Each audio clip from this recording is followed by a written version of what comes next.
Yes, it is finally time to be sowing our tomatoes, our peppers, our eggplants here at Fruition Seeds, and I'm delighted to share with you how. So here are the common mistakes that people make, and then I'll take you through the process. So the common mistakes people make: planting seeds too early. It's so easy to do. Planting seeds too deep, also way easy to do. Also, not having heat mats and not having the proper light to really establish peppers, eggplants, and tomatoes well are the key common mistakes that people make. So we'll talk about those in time, and right now I'm excited to give you the laundry list of the ingredients that you'll want to have around you as you start to sow seeds, and the process that we use to sow seeds as well. So take a look around. What's your ingredients list? You need seeds, you need potting mix, you need water, preferably warm, because it's always nicer to work with warm water, and you need a container of some kind. You also want a heat mat is ideal, and lights are the dream. Pens, labels to label everything, and a place to take notes. And there you have it, friends. Perhaps you also need a friend to do all this with, which I am more than honored to share this journey with you. So without further ado, let's talk. First, you want to compile all of those ingredients, and once you have them on hand, let's talk for just a moment about potting mix, because not all potting mix is created equal. You want to get the nicest, richest, most nutrient-dense potting mix you can possibly find, which generally, if you are willing to spend more money, you'll get more nutrients. Here's something that there's honestly very little potting mix that we actually love that you generally can get, and here's why. It generally is like a medium for life, but it isn't this matrix of actual nutrients. And so we made this lovely little DIY potting mix that's perfect for soil blocking as well. And it's basically, I wish you could feel it, it's basically the nutrients that are not in potting mix with a recipe. So you can get easily accessible, really economical ingredients and build your own really nicer than what you can buy in a store potting mix. So I highly recommend starting, especially with lettuce, certainly microgreens, they're not as choosy. Anything that's 4 or 5 weeks or less indoors before going out doesn't need as much nutrients, right? But something like a tomato, pepper, eggplant, they need way more. So the better quality soil mix, the better. And let's talk about timing, because one of those keys is common mistakes that people make is just planting too early. And I get it. We are the harbingers of spring. And also we have a short season, and so we need to get started early, right? But here's the thing, a younger transplant that's totally healthy is going to be more productive, more abundant, more healthy, and more nutrient dense, more delicious than an older stressed transplant. So older stressed transplants aren't as abundant as younger unstressed transplants. So if you want to err on the side of having a younger transplant, especially if you don't have something like a really nice light. And take a look on the back of each of our packets. We have these miniature encyclopedias with growing info, also this handy reference tab, and it will say, when to sow indoors about 6 weeks before final frost. And it'll say transplant only, days to germination, 7 to 10 at 80 degrees Fahrenheit, seeding depth. So tons of great info right at your fingertips of how to begin. And take a look. Each of our orders, we have these handy little planting calendars, and we also made this transplant chart, and we have direct sow charts and all kinds of great growing info too.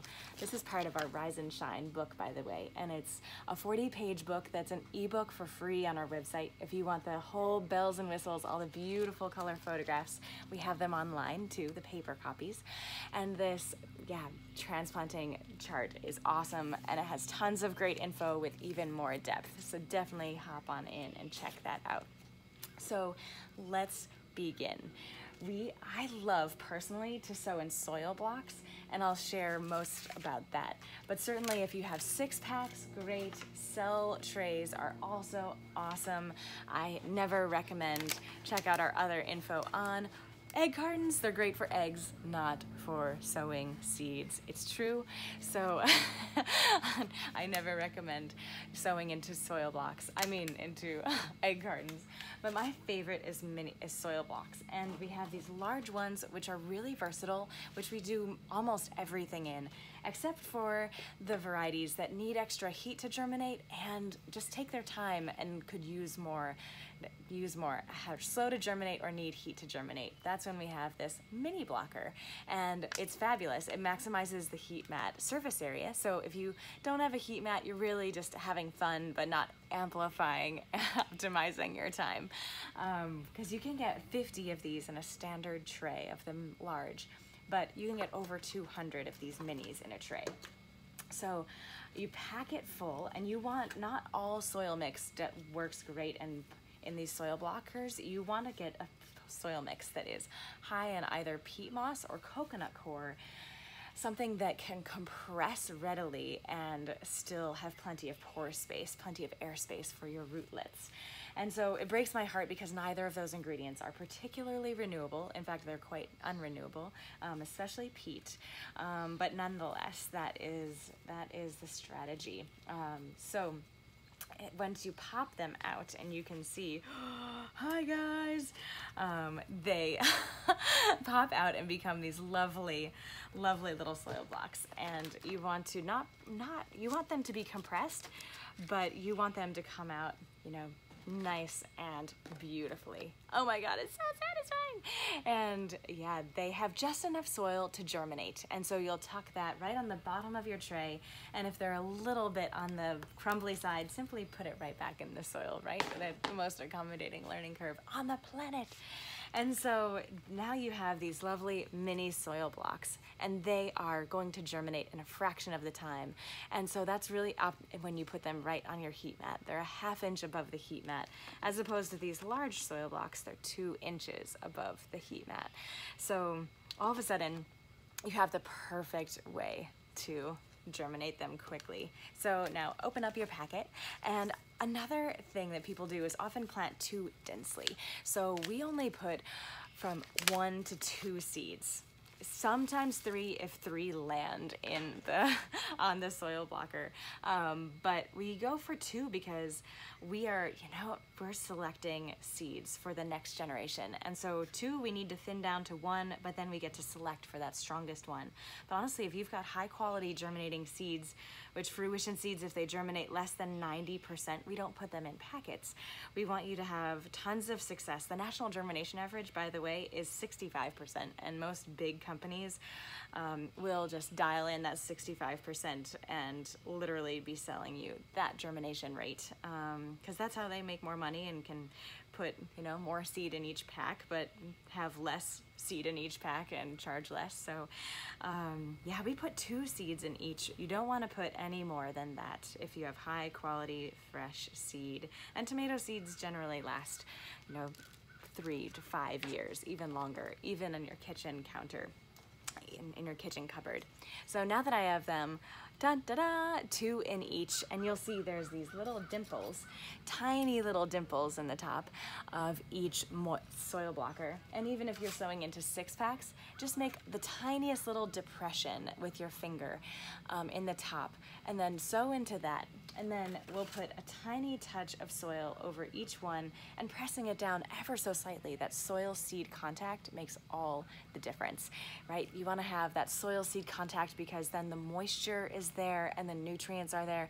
As soon as that root emerges, it has the water and nutrients, the access that it needs to grow. So from here, I will do something so important that I'm actually pretty bad at, so I'm hopeful that you can be better at it. I label it, if I am so fortunate to remember. So I put not only Chiapas, the name of the variety, I put on the date because I am prone to walking by and being like, why isn't this germinating? It's been 2 weeks. And I look at the tag and I say, oh, I sowed this 3 days ago. Great, everything's fine.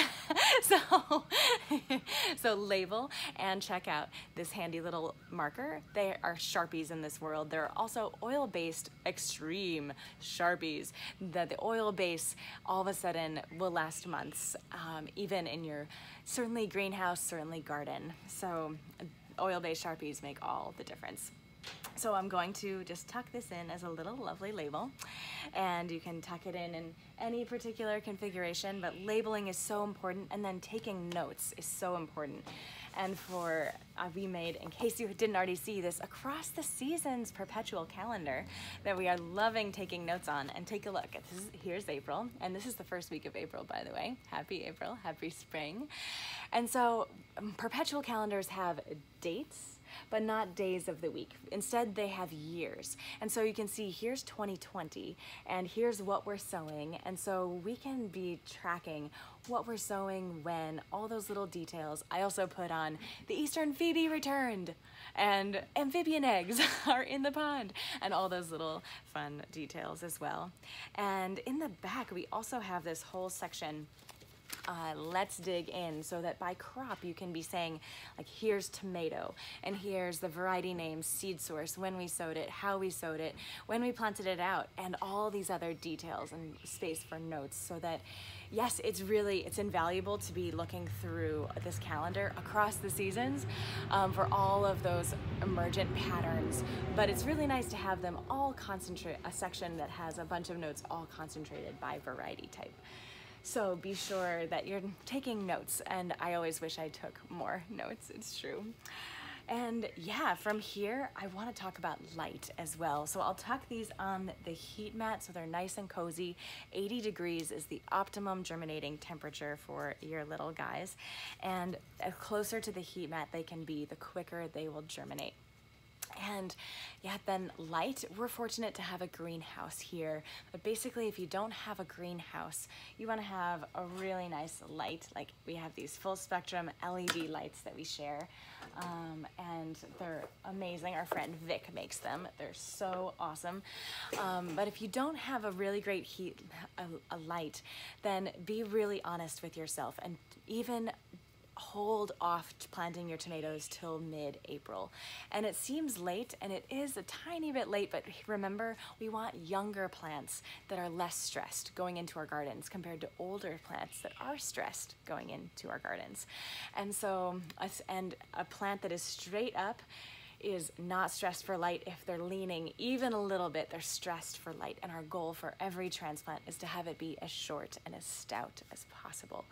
So lights are super key. If you don't have lights, honestly, stick to transplants that are gonna be for max 5 weeks in your home, in your life, before going outside. If you're doing more like 6 or 8 week, like tomatoes, peppers, eggplants, perennial herbs, you really want to get a transplant of these as well, because they're just the transplant will be healthier than your stressed indoor seedling. So that's a tiny and very sad piece of honesty. And I want to jump in because I totally forgot to mention this in the container section. And I want to thank my friend Melissa down in New York, because she totally opened my eyes to this world of using takeout containers as seed starters. So the thing is, you want for containers to have a container that drains, right? You don't want excess moisture to be just stagnating with your seedlings. You want the soil to be able to drain, but you don't want to make a mess of your beautiful kitchen. And so if you have like this container, I put holes in the bottom so it drains, and then I just have the top of this takeout, and ta-da! So it's this handy little, perfect little seed starter. So thank you, Melissa, for sharing that tip. I'm learning all the time from everyone, and I'm learning all these things all the time. I'm like, wow, good thing I just am learning this now. And I hope to be one day in my 70s, in my 80s, and still gardening and still in awe of the things that I am learning.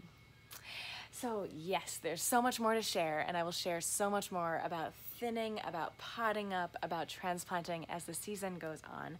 But I'm delighted to share with you how we sow seeds at Fruition, specifically our peppers, our tomatoes, our eggplants, which here in the first week of April, you're knocking it out of the park. Now is the perfect time. If you haven't already, kind of mid-April in Zone 5 is the last call. And if you already have beautiful seedlings coming on with true leaves, awesome. Just make sure that you've got incredible light and keep potting them up. And the tomatoes, you can pot up to their uppermost leaves, and that will keep them healthiest and happiest. But I can't wait till next time, friends. Don't be shy. Happy spring, happy sowing. And yes, we are the harbingers of spring. We are the seeds. We are the light. And so glad we get to do this together.